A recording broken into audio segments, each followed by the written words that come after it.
L'Église catholique fait mention de sainte Colette de Corbie, née en 1381 à Corbie en Picardie, dans la Somme. Colette, ou Nicolette, fut appelée ainsi par ses parents en gratitude envers saint Nicolas.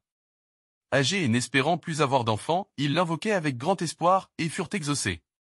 Devenue orpheline à 18 ans, la jeune Colette, équilibrée et résolue, s'oriente vers l'idéal de saint François et de sainte Claire. Elle entre chez les Clarisses de Corbie.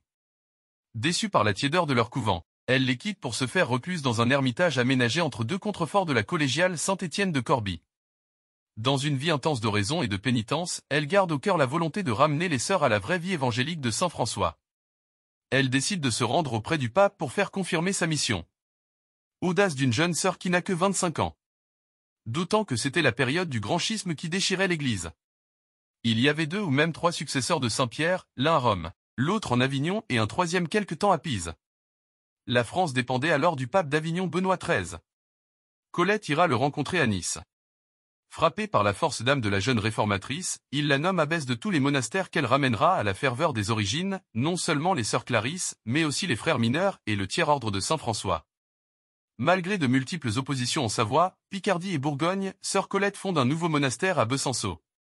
Beaucoup de monastères rejoindront sa réforme. On appellera Colettine les Clarisses de retour à la stricte observance. Sainte Colette termine sa vie de pèlerine vers le ciel à Gand, en Belgique, le 6 mars 1447. Nous avons vu que le prénom Colette fut inspiré par celui de Nicolas. Son étymologie, grecque, est donc la même. Niké signifie victoire, et Laos, le peuple. Évangile de Jésus-Christ selon saint Matthieu. En ce temps-là, Jésus disait à ses disciples: Ne pensez pas que je sois venu abolir la loi ou les prophètes. Je ne suis pas venu abolir, mais accomplir. Amen, je vous le dis, avant que le ciel et la terre disparaissent, pas un seul iota, pas un seul trait ne disparaîtra de la loi. Jusqu'à ce que tout se réalise. Donc, celui qui rejettera un seul de ces plus petits commandements, et qui enseignera aux hommes à faire ainsi, sera déclaré le plus petit dans le royaume des cieux.